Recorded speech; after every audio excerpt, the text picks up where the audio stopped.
Grab your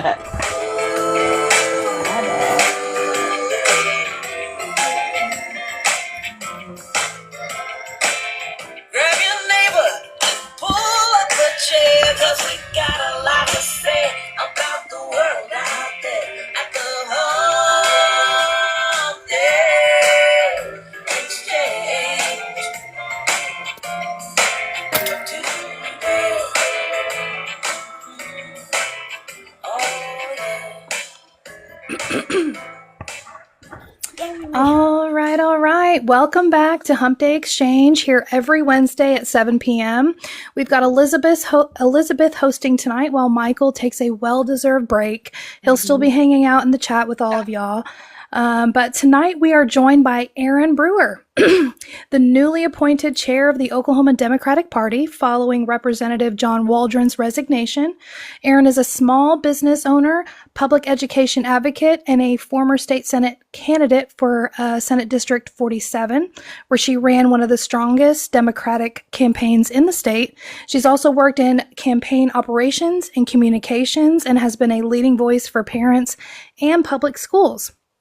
Erin, thank you so much for jumping in so quickly during this transition and joining us tonight.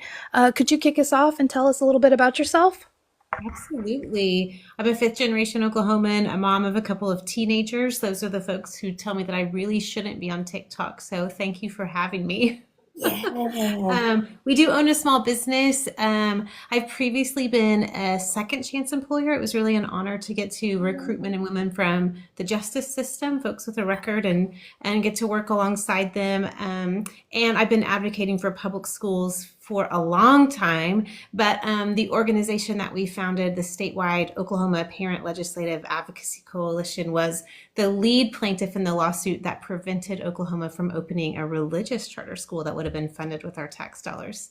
You know, that went all the way to the Supreme Court, and we were really, really proud to have stopped that because we believe that our religious freedom extends to our students and our schools. Correct. Yeah. So, and now here I am. I was the vice chair, and now I'm the chair as of this week of the Oklahoma Democratic Party. And I'm so proud of the work that we're doing across the state. We have more candidates running for office than we've seen in 6 years or more. So to date, 200,000 more Democrats will have a local candidate to vote on next November. And we're still recruiting candidates. Things are going really well. There's a lot of energy out there. People are reasonably frustrated with the state of affairs currently, and it's exciting to get to be among people who are working to change it. Love that. You jumped right in there too. That's great. Elizabeth, did you want to kick us off? Did you want to start us off with that question? Yeah. Well, I know Elisa and I were talking yesterday, and so we do kind of want to, acknowledge John. He's got a lot going on. Holding him up in the light. So we just wanted to acknowledge that and let him know that, we are thinking about him and, That's very kind. And he has been a great leader, and we were sad, but we respect the decision. And what I really appreciate is his confidence that he knew we were in a good place as a party. And so he could make a personal decision knowing that the work will go on. Yes, definitely. And that makes me really happy, considering we have so much going on right now in our state, Oklahoma, Democratic Party. And so I had the honor of, really getting to talk to you at the state convention. And I love your fresh, new ideas and the go-getting. So what are we going to do about the late/no filing of our open primaries? Yeah. Okay. So we were as surprised as everyone when the news release went out from the state election board today saying that all primaries would be closed to independents. We did vote as a party in June to continue to allow independents on our primaries. We communicated that in writing to the Oklahoma Election Board August 4th, along with some other things that we needed them to update for us, including the new officers who had been elected, changing the ballot symbol. So we had a rooster as the symbol on our ballot, and we updated it to a donkey. We've had ongoing communication with them since August, almost on a weekly basis. that communication in August included this continuance of allowing independents in our primaries. Not once have we heard from them saying, statute says you have to file this with us in the month of November. So they acknowledged that they'd received these minutes showing this vote, and they have never spoken to us. It could have been an easy call or email.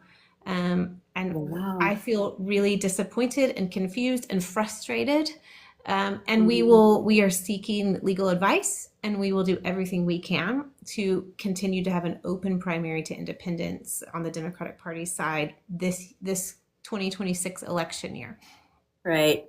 Saw a lot of like name calling stuff getting thrown around.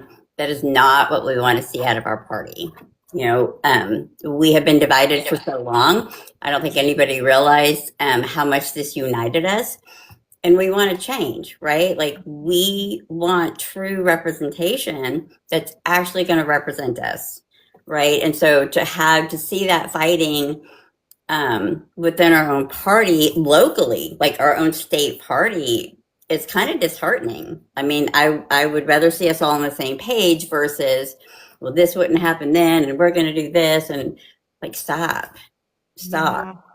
I know it's hard to watch some of those comments and people's opinions, and certainly people have a right to have their opinion and express their ideas, but it is difficult when things that are said are not true, or when they are said without knowing the whole story. And so one of the things that has been a goal of mine since I ran to be a leader in this party was that we've got to regain the trust not only of our own Oklahoma Democrats, but of other voters. Because if we're going to win elections in Oklahoma, we need more than Democrats and independents voting for our candidates. And that requires a trust in our party. And it starts from within. So that is still my goal, that we trust one another and that we give each other the benefit of the doubt. We as an elected team, as our staff, are doing everything we can to do everything right every day.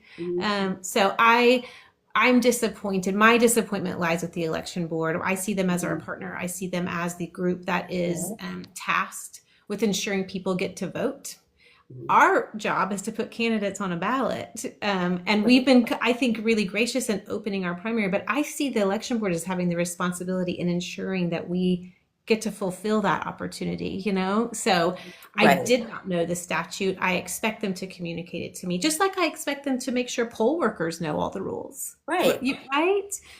So we're going to we're going to do our best. We're going to try to work this out. And there are going to be people who are going to be naysayers.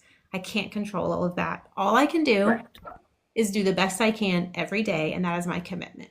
I love that. Do you have any advice for any independents who are currently would it be recommended to change, I guess, their affiliation? So if they want to vote in a primary as of today, now I'm not saying this is the final ruling, because like I said, we're going to pursue every means that we can, then I would encourage them to register as a Democrat or a Republican so that they can vote in a primary. Maybe there's a particular race they're really interested in. The other thing that I really want independents to recognize is no matter what the decision finally comes to, they will need to vote on the state question 832 about raising the minimum wage. And we absolutely want them to weigh in with their opinion on whether we should or should not do that. It's really an important question. And every Oklahoman will get that ballot in June. That is not a primary issue. That is just a general question for everyone to answer. And so I definitely want independents to have that June date on their calendar, regardless of how this primary thing shakes out. The other thing I will note to you is that the Libertarian Party also voted this spring to open their primaries to independents, and they also did not get that done for them by the election board. So it does make me wonder what's going on. And we have exchanged emails and we have a scheduled phone call coming up so I can talk to their party chair. I'm very interested to hear the details on their experience and compare the notes. But I feel some suspicion, you know? You can't not. A little leery. You can't not. I mean, it's just the current climate. Yep. Some things that you had mentioned about, getting new candidates out, and we have 77 counties. And I know that when we were there in June, we had a lot of counties that didn't have any representation. and I might ask Elisa to help me with the verbiage or the wording, but how many counties are going uncontested? You mean if where they have candidates running for office? Yes, yes. Okay. So we are contesting right now in 2/3 of our legislative seats. So I'm gonna have to do math. You're gonna make me do math in my head. No, you're fine. 2/3 is a great, In huge 2024 step. Better than Yeah. 2024 for sure. Yeah. 2024 is 1/3. So we're up to 2/3 of contested seats. We have 100 candidates that will be on the ballot. That means 200,000 more Democrats today will have a local candidate to vote on next November. And we know that number is going to grow because we're still recruiting candidates. So, and you all know this because you're savvy folks. Those down ballot races affect your up ballot races because absolutely. it turns out more Democrats who have a local person that they've met and they are interested in and care about, who will then also turn around and vote on our statewide candidates. So we are contesting all over the place and we're still recruiting. Nice. Now, how many counties do y'all have that have an active county affiliate now out of the 77? That's it. About 50, and I'm not going to pin myself to it, but it's around 50 that are active, which is more. That's a growing number.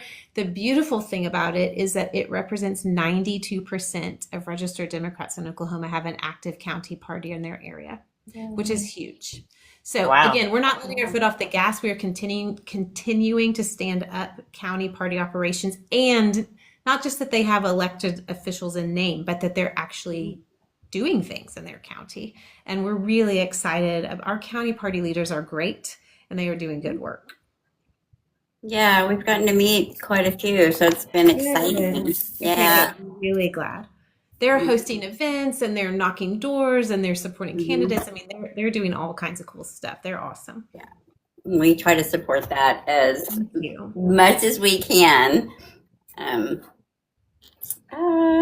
Elisa, Yeah, I'm surprised Political Woodstock's not on here tonight. I know, that's what I was like. I just sent her Where's Angela? Oh, did you? Yeah. I just shared it with her. Where is Yeah. Angela? She's always here. Oh, and Aaron Blake was on here and he said hi. Oh, I was like, nice. Blakers. Yeah, you're supported. So what's the biggest thing that you guys have going on right now other than like the open primaries? Other than today's wow, news. it's just been all over the place this week has been insanity. How are I've talked you? to more media outlets in this week than I think I have in my life. You know what? I'm doing good. Because the truth is we're still focused on winning elections in 2026. And so we're not going to be distracted. We're going to stay focused on that goal. We're in a really good place and we have good strategy that we're going to just keep moving forward with. So here's the thing that we are working on. We are targeting 13,000 brand new, unregistered, but likely Democratic voters in some key swing districts in Oklahoma and Tulsa and Comanche counties. And we're ready to start visiting them. We have mailed them a voter registration form. We have sent them a text and a call, and now we're ready to go knock their door and follow up. So we're looking for volunteers who are interested in helping with that.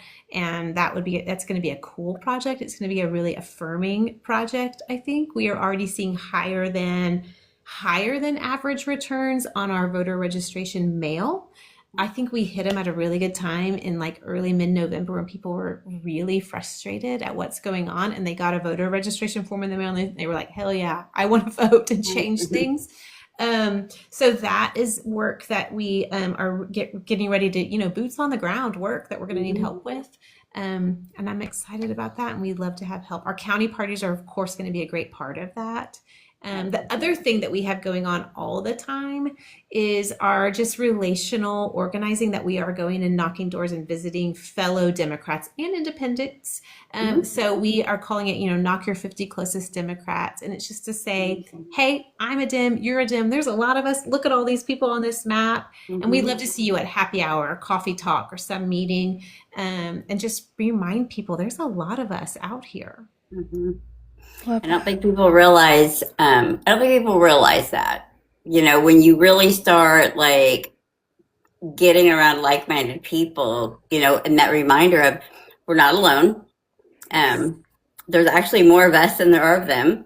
It's just, I feel like that wounded puppy that, like the kick the dog kind of thing. So we're all like, oh my gosh, I don't want to say too much because I don't know what's going to happen.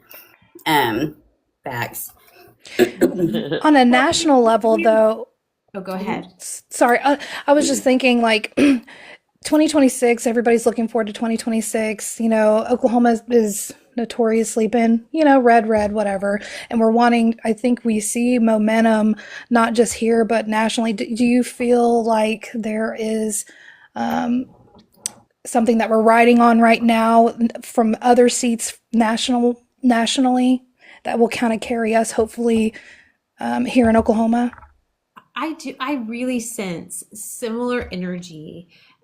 So, on the Tuesday night when Mom Donnie won the New York City mayorship, so there were all these like down ballot races in even red states where Democrats were winning. I mean, Democrats won 90% of the elections that day, from city councils to school boards to mayors in all sizes of communities and in red, blue, purple states.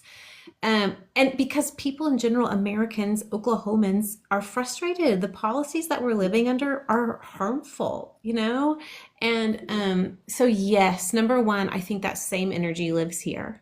Number two, we are doing the exact same things that those candidates and campaigns were doing in their states and in their communities. We were already doing that same work of that relational organizing and door knocking and talking about real issues that people care about and that affect their families.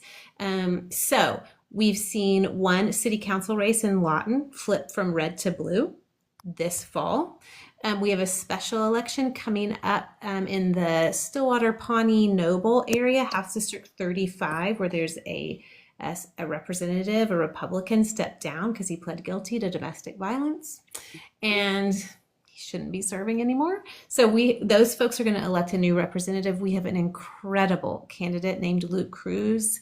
He is a husband and dad. He's a career educator. He actually teaches government class at the local college. He's a volunteer football coach, drives, the church bus. I mean, he's just a great guy and he's really well known in his community, but he's also really smart and he'll be ready to serve on day one. He's a great candidate. We would love to see that seat flip on February 10th. We think it's really possible. There's enough Democrats in that area to elect him without even crossover votes, but he's intentionally working on crossover votes. So I have high hopes for that. And I think it'd be a great momentum setter for the rest of 2026. I think we should definitely ride that wave and continue on, definitely. Yes. And Miami too, right? Miami, Florida had a flip. Yes, they sure did. Yes. That was nice to see too.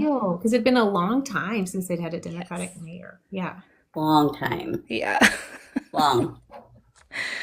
Love that. Wild. Well, I wanted to ask this your transition. We've got the transition happened fast for you. I mean, it's been what, like a day? Technically. How did you Yeah. Okay. How did you find out you'd be stepping up as chair and what went through your mind?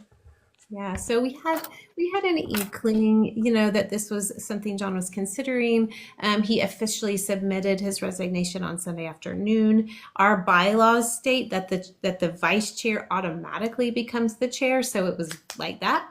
There was no vote required. It just happened. But I've been really actively involved in this party work since I was elected in June. So I've been spending a couple of days a week doing fundraising call time. I've been out working with candidates. I've been knocking doors. I've been attending county party meetings. So those are the actions, right, of this party, and they will continue. And so I could just I was about to say I was just going to ease right into it, but I have been doing quite a bit of media. I did not expect to go to every single TV station the week that this happened. So, you roll with what comes, right? Wow. Got to. Do what? Gotta roll with it. Rolling with the homies. Yeah. I know. Act like I'm 12. So, Erin, I know a lot of us have kind of our own special kind of niche. Like I'm a healthcare, mental health, substance use, Thank and you. Tiffany's got kids, but we've also done all the, school board meetings. Elisa, same, has so much knowledge. And so I kind of want to dive into kind of our mental health slash healthcare system with I work in it, so I'm like there's so much right now that a lot of people about to do without a lot that don't even know what's about to hit them.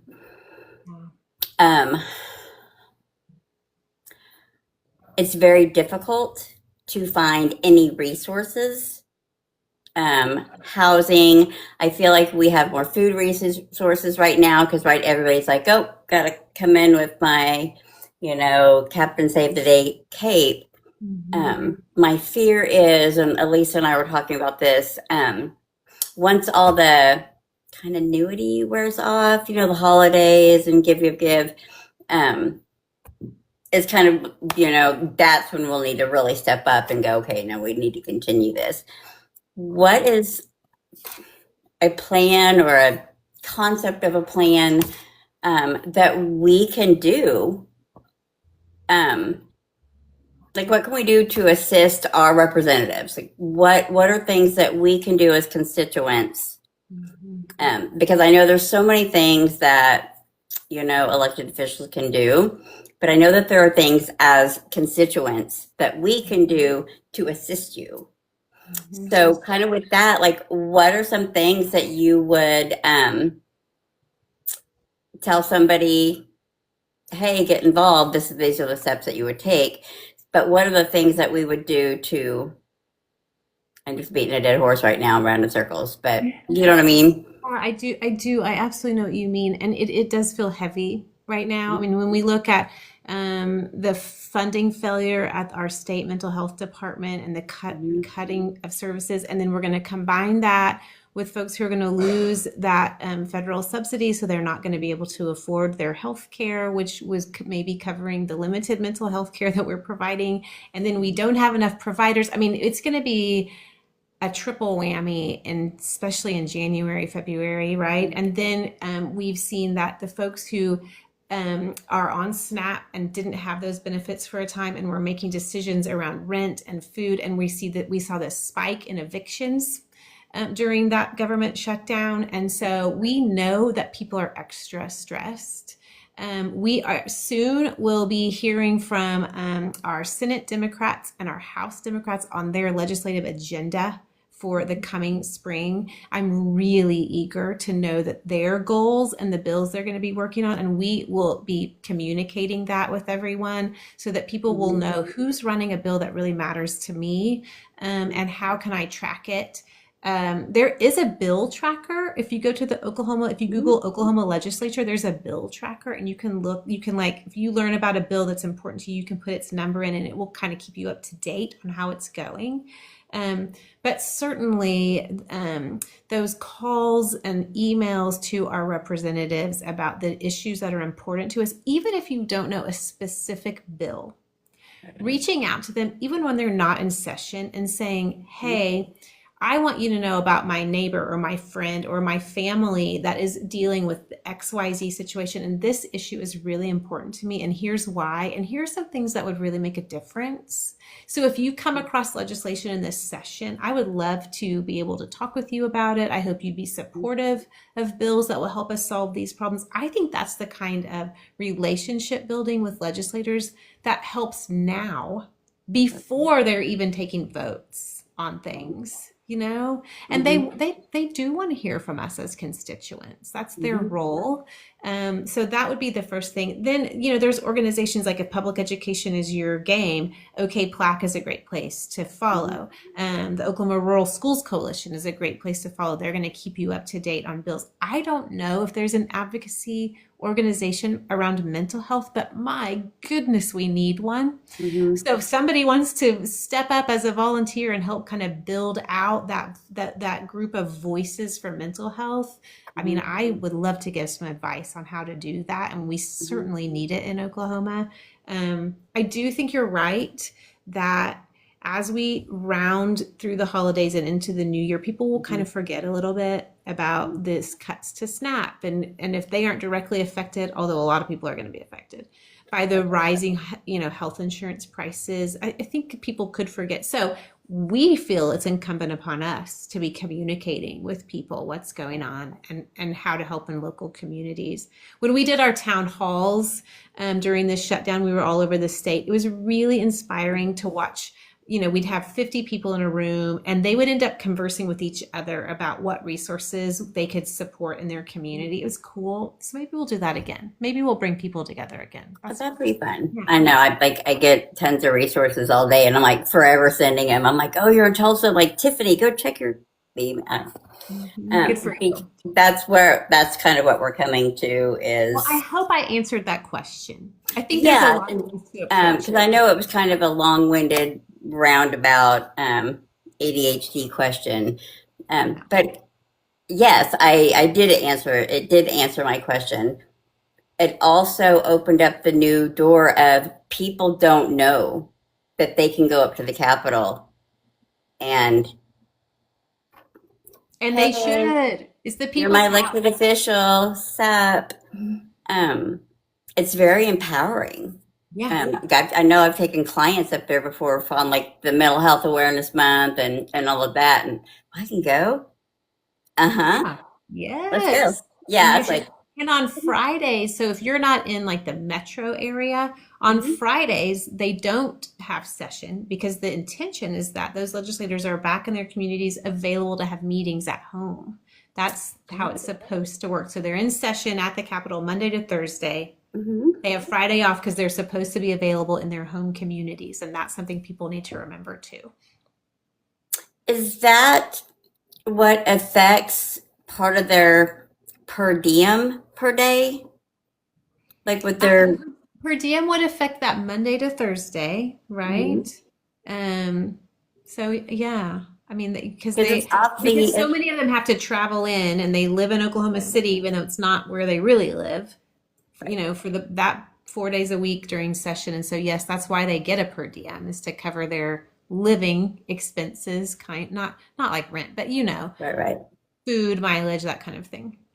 Yeah, because we were just looking stuff up, and there was it was interesting, and Elisa may remember exactly who it was, but there was a candidate that lives closer to Oklahoma City and one that lived farther away, but the one that lived closer, their per diem was higher, and so we were kind of like, well, really? Yeah, and so we didn't know if that had to do with maybe length of service or what that position is, or if you have a leadership role versus not having a leadership role. Yeah, I don't know the answer to that. That is really curious. I don't know. We're gonna have to ask. I remember who it was that we were looking at. I know. So great. So with that being said, who would we talk to about that? About the mean? Yeah. I'm kind of curious because we have a lot of people that are really upset over people on SNAP getting $6 a day when other people are not doing without. Right. And they're excessive. I think it's like that visual of like why we feel the system is broken, right? Because we typically feel like folks who have an elected office are a privileged set often, and they have access to power and they hold power. And it's why people were really frustrated when they voted on like raises for all those elected officials. Not because we don't want people to be paid for good work. It isn't that, right? It's that no regular Oklahoman is getting that kind of a raise right now, right? And it was like the optic of, that's why we're frustrated. It seems so out of touch. Right, the rest of very us are tone deaf. Of raises. Right. Yes, and so it wasn't because we begrudged the work they're doing or that they should be paid well for it. It's not that. it's just that you're also saying a lot of these elected officials, we shouldn't raise the minimum wage, and we didn't care about funding SNAP, and we're okay with building a ballroom for billionaires. I mean, like it was just very black and white, the contrasts in that moment. Yeah. And Okay, pushing so off where the would you find out where the per diem amount is? I don't know. Just going to be honest. I think we could probably reach out to our own representatives or senators and ask if they could share that information. Yeah. Where did we find that, Elisa? Was it on the? Okay. Oh, should not be the case. All legislators should be mileage plus a day of rate over 50 miles away. There's Senator Kurt with Yeah, the so they info. get I so we found that on Mhm. now I don't remember if it was Ballotpedia, but that doesn't sound right at this point. But it was like $176 a day. A day. And some of these same people that sit up there complain, about teachers only working 3/4 of a year or whatever and having the summers off. These people are in office for 90 days and they get $176 average per diem within less than 50 miles away. 196, it looks like, if they're over 50 miles away. So when some of the members are complaining about the teachers who also, again, work in at this point in time, horrific profession, they are more likely to be targeted with pew pew violence than legislators are. And more is being required of them here in our state every day. And so it was just kind of mind boggling to hear some of the opinions of some of the sitting representatives, shall we say, and how they have spoken about the teachers who don't work, but yet they're expecting this level of pay for them. They're making way more than the teachers, and they're only working 90 days. So, it was like, oh my gosh, like, wow. So, yeah. Probably going to have to talk to like OMES or something, maybe the office management people, maybe. Yeah. They sometimes like us. I wonder if that compensation board that just did those votes on the pay raises, I wonder if they would have that information on their website. Oh, I don't know. didn't think about that. Yeah. And they should. And Yeah, I don't absolutely. begrudge anybody anything. Like, please, Sure. by all means, make a living. You're doing some hard work, but don't enrich yourself. I mean, like, and this has nothing to do with you or the state or anything like that, but I'm just going to say, oh my God, Mark Wayne Mullen, in his my capacity, has again made a $50,000 stock exchange purchase, right? And he sits on the committee that is making these decisions about who is and isn't getting contracts. And thankfully we haven't seen any of that yet or heard of much of that happening at our state. But oftentimes people get their name here and then go to DC. Politics is politics. And so, yeah, it's just kind of, I don't know, it's been really weird. But I, for one, have seen this shift in the Democratic Party here in Oklahoma. I was around when it was Bowman Blue. My grandparents were blue no matter who during that period. And to go from that to the Wild Wild West 2016, election and being participating in the wilding at all and case and all of the things to come back to Oklahoma and to see some real change finally happening. You know, to be there at the Democratic convention where you and John won and began introducing new blood into the life of the party here in Oklahoma. I used to volunteer for Cleveland County Dems, and I ran screaming from the building years ago. I've been an independent since 2016, and you have made me think about switching back and coming home. And it would be a coming home. Me too. But I'm still gun shy and all of that. Yeah. But we have, you talked about the one state question for wage up, which is a huge deal right now. We have to get this passed. But there's another state question on there too, 836, which is the open primary. And both of those are going to be on this same ballot. Is that correct? Actually, 836 is in their signature collection phase, and they have to get that's enough right. signatures to get on a Get ballot. on the ballot. So, That's right. so That's right. please Okay, they're go not there. Google state question 836 and get on their website and find some locations where you can sign that petition if you haven't already. You're just signing to allow that vote to go to the people of Oklahoma to decide. And I would love for Oklahomans to get to choose, because what happened today with perhaps like a clerical error or some technicality, and now our primary may potentially be closed to independents. It's why we really need people to vote on this question. We would be so much better off with an open primary system where all Oklahomans got to weigh in on who should appear on a general election ballot. That's just democratic, right?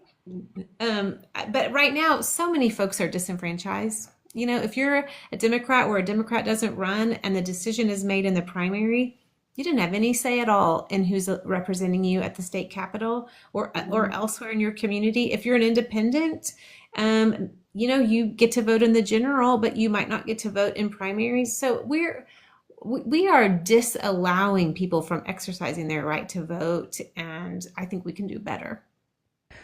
We have a state question 836 isn't that what that's covering? Yes, 836 is the open primary. Yes. I will say that if somebody's interested in signing that, here in Oklahoma City, Oklahoma County, you can actually contact Organizing Okies, and we can get you in contact with one of the signature getters in Edmond. So Go follow Indivisible Edmond. They are smashing it out there with the state question. Yeah. Yep. I hear that signature gathering is going really well. So I hope that's true. Yes. Okay, perfect. Yeah, so far so good. Yeah. And I do hope people will vote yes to raise the minimum wage. I mean, I know that there's gonna be a whole campaign of negativity saying it's gonna hurt businesses and it's gonna raise prices. And I just want you to know we're like the only state in our region that hasn't done it. And I can assure you that Arkansas and Kansas and Missouri, they aren't facing any higher costs than we are. And if we pass that, 200,000 children immediately rise out of poverty, because so many people who earn the minimum wage are working moms. We're not talking about teenagers trying to make gas money. We're talking about women raising kiddos and really being taken advantage of by their employer. And we shouldn't support unethical business practice. We as a state should be protecting people from businesses that take advantage of their workers like that. Now, Governor Stitt was proudly announced earlier this year that Oklahoma was number 1 in business profitability. So how you would think that we're so successful in our businesses that we could afford to pay our workers. So how, I'm just kind of like, how could they spin it in a negative light like that when we are number 1 in the country specifically for that? Yeah, that's a really interesting statistic. I don't trust much of what Kevin Stitt says, but that may be factual. But right, here's the thing. If you are getting rich while your employees go hungry, something is wrong. That is not okay. And I think in America, we expect that people work hard and make their own way. And the only way they can do that is they're fairly paid by their employer, right? We want people to get ahead. We want them to be able to do more than pay their bills. We also want them to be able to save for their own retirements. We want to see our kids have opportunities to do better than we did.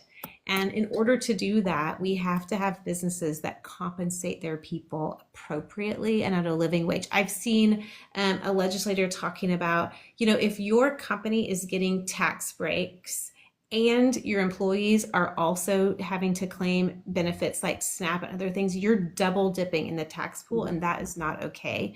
So I think it'd be really interesting, right, if we had a law that said you as a company cannot claim tax breaks if your employees are also utilizing these services. And I think that makes a lot of sense, right? Because the thing is, like, it feels expensive to provide SNAP benefits or other kinds of assistance, but it's cheaper than covering someone who is homeless and is needing emergency services regularly. That is really expensive. And most people who need some sort of government support don't need it for long. They need it for a time to stay on their feet. And then they're able to get stable again and be productive. And that's the goal. That's the goal. So raising the minimum wage absolutely is beneficial. It does not raise our costs or contribute to inflation. And I just think we just need to look at our neighboring states for proof of that. Right. I mean, and when are we going to stop? Like, businesses don't exist if there's not a state. A state doesn't exist if there's not people, right? So, I guess you could have a complete AI, business. It's everywhere now, but without people, the government cannot exist because it is there for the people, correct? Right. So if all the people moved away, then the government, whether that be that city or whatever, would collapse. There would be nothing there to manage. So there would be no reason to have a government. So I have never understood why we place more precedent over allowing businesses to come in and exploit our workers than we do in stewarding our people in a way that benefits the communities in which, because community originally common unity, right? You're coming together so that everybody has what they need in a smaller area and can provide goods and services to each other. That was the original intent. And we've gotten so far away from that now. It is just absolutely insane to me.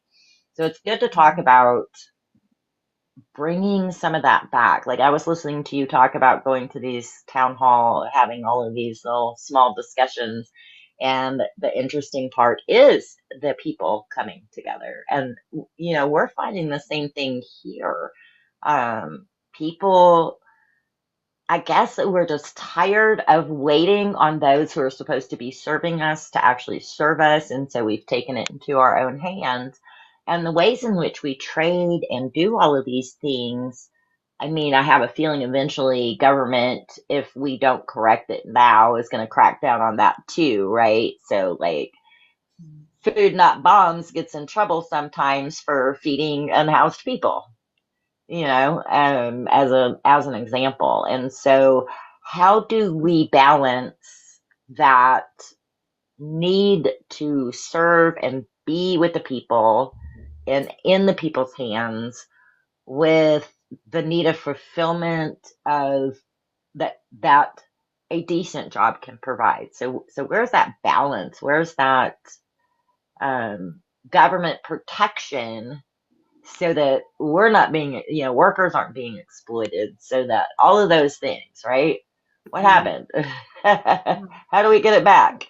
Yeah, so like when we look at our state economically, where we're really seeing growth isn't through our cities. And Oklahoma City has been leading the way, right? And what have we done in Oklahoma City? We've decided in a bipartisan way to invest in ourselves, to build out our infrastructure, to build community spaces, to rebuild Oklahoma City Public Schools facilities. We have done that. We're finally doing some like mental health work and community healthcare centers and some things for senior citizens. And I'm not saying Oklahoma City is perfect, don't get me wrong.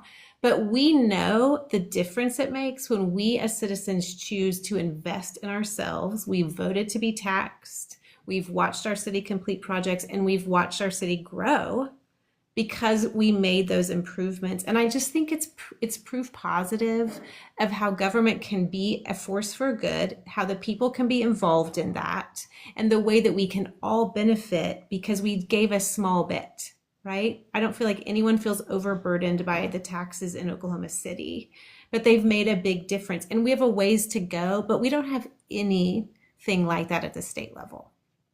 In fact, the state often gets in our way of economic growth. And again, do we have work to do to bring more good paying jobs here and to ensure that people have the education and the skills to fulfill those roles? Absolutely. But when companies are looking at where they want to have a business and where they want to grow, they're looking at those quality of life issues. What are the schools like? What's the housing like? What's transportation like? Can my folks find a good doctor nearby? That's the kind of stuff that they don't want to send employees to a place where they don't have access to those things, right? So I think using our municipalities as a model of the way we can invest in quality services for people and infrastructure, really, then that's what draws business to your town or to your state. So to me, that's the balance is slashing taxes is not the answer. Being cheap is not the answer. I know no one wants to pay taxes, but the truth is what we do want is to be safe, to be able to get where we need to go easily, to have housing that we can afford, to send our kids to a great school that is nearby. We want to have a doctor down the road that we trust. I mean, these are the things that we all value, and we don't get that for free. We all got to chip in a little to have it. Oh, I just lost my whole train of thought. I had like a whole question I was going to ask you. Oh, darn. Surely it'll come back to you. I don't know. Well, I did want to ask if I can go ahead and jump in real quick while you gather that one. What do you think? Wanted to kind of switch gears. What do you think is the biggest misconception about Oklahoma specifically, Oklahoma Democrats, and I guess how do you plan to tackle it? Yeah, I think for so long, Oklahoma Democrats have been defined by outside parties, right? Other people have said who and what we are. And so I think people have forgotten that what we really stand for is the American dream, right? We stand for people having the ability to work hard, to earn a solid living, to afford a home, to raise a family in stability, to have safety, to save for their own retirement, that they can expect that their children would have opportunity and be able to do better than they did. Those are the things that Democrats are working for and that we value. And we do that through ensuring that people do have access to health care and that they can make medical decisions with their doctor on their own, and that our schools are well funded and that there is a quality educator in the classroom, and that benefits are needed when people fall on tough times, right? And that while we create a space where businesses can grow and thrive, we also have a space where families can grow and thrive, that there's a balance there. Those are the things that Democrats really value.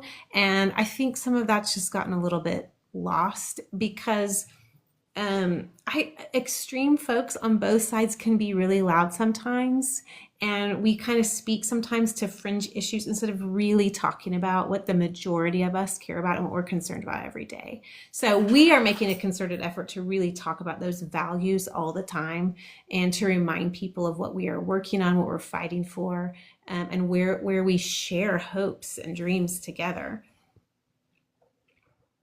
So what are some plans that you have to kind of help unify Democrats statewide? Well, okay, let's say you're a rural Democrat right? What's happening in your community? Well, maybe your hospital is struggling or about to close, or maybe it already did, and you're having to drive 2 hours to a doctor. Local farmers and ranchers are really struggling right now, thanks to President Trump. They're not able to sell their crops. We have less cattle than we've had in a decade. I mean, they're struggling. So those are the things that they're facing in their communities, and their schools are often very underfunded.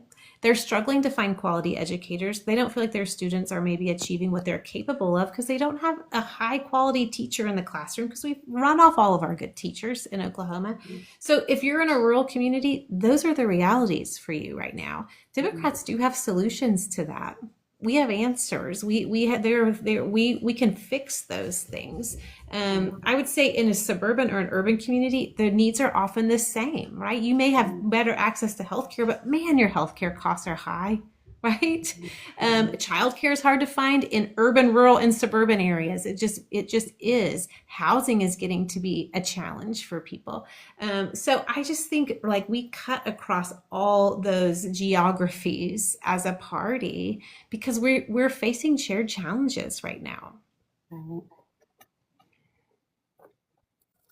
Yeah.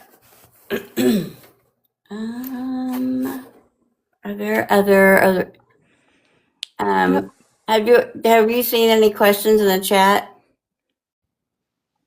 I know Political Woodstock had a couple questions, but I know we Why shouldn't don't we put them let in the. her ask them? She's here. Well, I'm unmuted. I just wanted to be patient and Oh, I Yeah, just like go to ahead put and ask them the in the question. chat. hi. Well, Chair Brewer, thank you for stepping up to service. I'm the county chair of Washington County. I'm very excited about where the party is going, even though we're hitting some bumps. My question is about candidates. I understand we have a record number of candidates, and if you've already been asked this, I apologize. Why should someone run for office as a Democrat in the state of Oklahoma? That is such a good question. Okay, I have a couple of reasons for you. Number one, yes, we have a record number of candidates, 100 to date. We're still recruiting. I did get to speak to this earlier, but I love to say this, that 200,000 more Democrats will have a local Democrat to vote for next November than they would have had in 2024. So we only contested a third of seats in 24. We're already up to 2/3 of seats. We'll have an opponent in the race. There's a couple of reasons why you run, because sometimes you run and you know you're not going to win. But when you put yourself on the ballot and you step up as a candidate, you now have a platform that you get to carry a message forward, and you chip away at the gap. And by giving local Democrats a local candidate to vote for, you help our up ballot candidates too. So you're part of that process of flipping seats, of changing statewide leadership, and you get to be the messenger in your community. And I think those things are invaluable. You know, when we're talking about really wanting to see Oklahoma do better, it's going to take people carrying the message in their community, giving voters a choice, giving them a reason to vote, and then also voting for governor and attorney general and state superintendent. And when you can be a part of making those changes, that is an incredible thing. I will also say we're going to flip seats in 2026. Sometimes That's right. in some surprising areas. So, I mean, part of it is if we don't put someone on the ballot, we never have a chance to flip a seat. Very well said. I call it Project 2026. We're going to take back America and make it better for all. So, speaking about fundraising, because it takes money to run a campaign, what are some unique ways that the state party is trying to raise money, like a calendar? Yeah, so right now we are we have a couple of things going on. We do have that Dogs of Democracy calendar. You can sponsor your dog to be in our 2026 calendar. I think that's on our website at okdemocrats.org. We are also looking for just dedicated Democrats who believe in change in Oklahoma, who would be part of our Donate Every Month DEM club. See what I did? And we're looking, I mean, that could be any amount, but what we're really looking for is folks who would give $26 a month for 2026. That would fund our staff to do all the work and all the training of going across the state, supporting candidates, supporting county parties, supporting that relational organizing work. And I think there's plenty of dedicated Dems out there that want to be a part of this. And that monthly stability for our operation just makes a huge difference. So there's a link for that at okdemocrats.org. I mean, we honestly, like, we need fuel. We need fuel and funding to support these candidates. We are the only institution that can support this broad group of candidates. The House Democrats and the Senate Democrats, they are supporting some candidates too. We kind of have a here's like behind the curtain. We kind of have a tiered system around, they pick some target seats, and those are the candidates that they work with directly as a caucus. And then we have the state, and we are working with candidates everywhere, giving them strategy and materials and coaching and their voter access so they can knock doors, and we'll help them do call time for fundraising, all of that work, their website. So we are the only ones who can really do that in like a very broad sense. So those contributions just allow us to continue with all of that work. I love that. We have a question from Tiff. Which districts do not have a new person running that we can help? Okay, so again, on our website, okdemocrats.org, you can see our full list of candidates who are running for 2026, or where we know someone's about to announce, but they haven't made it official. It'll say coming soon. So here's what you need to know. Every House of Representatives seat in the state of Oklahoma will be on the ballot in 2026. Half the Senate will be on the ballot in 2026. And then all our statewide office holders, a couple of county commissioners in every county, the DAs across the state are going to be on the ballot. So if you want to go to that list and you don't see your district, you'll know we don't have a candidate there yet. But if it's a House of Representatives, state house seat, then we want someone to run, because every single one of those seats should be having an opposing candidate on that ballot. Leonard asked, are we going to be pushing more progressive ideas? Okay, so that's a really interesting idea. I mean, not idea, but question. We are talking, when we speak broadly as a party, around these really more like kitchen table, middle of the road issues. It isn't that we aren't supporting children of all types and all genders being supported. It isn't that we don't want women to have full control of their body and make decisions on their own. It's that we really feel like as a party, we've got to talk about these middle of the road issues, like, can you afford your rent? Are there great jobs in your community? What's your kid's school like? Is there a quality teacher there? Do you have access to health care? And can you afford that? Those are the things that right now really every American is facing, and I think are the most top of mind issues. But candidate by candidate, they're going to be speaking authentically about the things that really, matter to them, that they want to work on. So it isn't that I think we don't want to talk about progressive or liberal or conservative or moderate ideas. Is that we want to talk about the challenges that people are really facing today, and that we have solutions and a vision to fix it. I like that. That's important to have the follow-up. Yeah. Any lasting questions, Elizabeth? I think I'm good.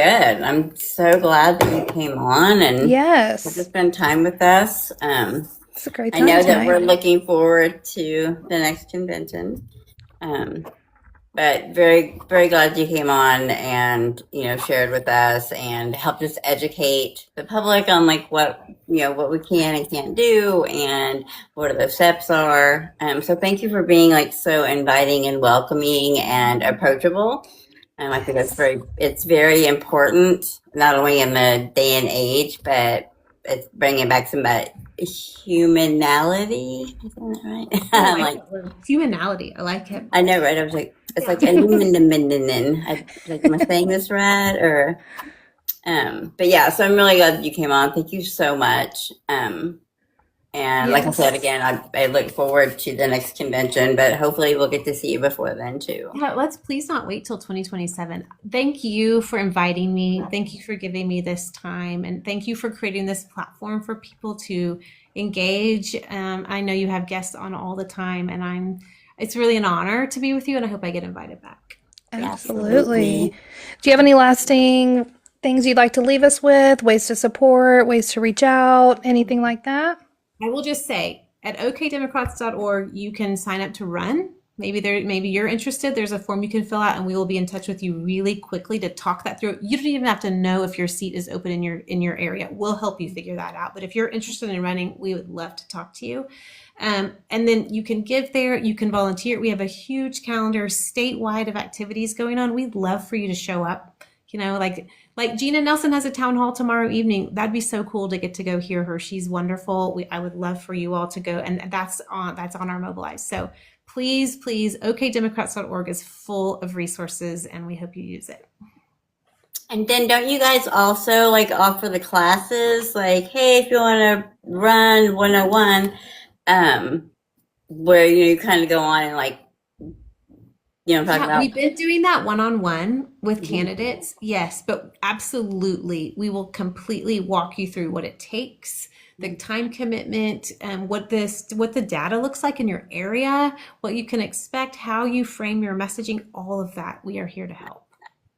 Nice. Thank you so much. That's good to know for some people. I think that's could possibly hinder someone from signing up. So yeah, that's promising to hear. Yeah, no, we want to make running for office approachable and accessible to people because we need good representation. And it's like going to the Capitol. I think people feel like maybe not me, but probably you, know? Right. Yeah.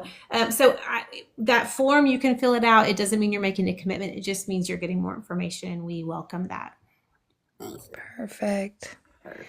Thank you so much for joining us. And sounds like you've got a lot ahead of you with this, you just stepping up into the position. But we wish you nothing but the best and lots of success, gaining a lot of candidates so that we can get out there and vote next year.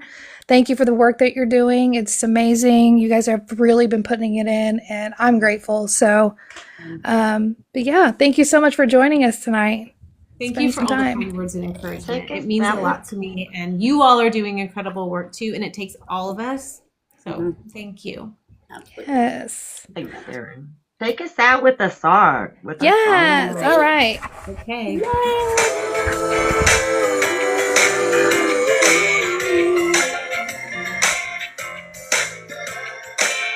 Grab your neighbor, pull up a chair, 'cause we got a lot to say about the world out there at the Humpday Exchange. Today.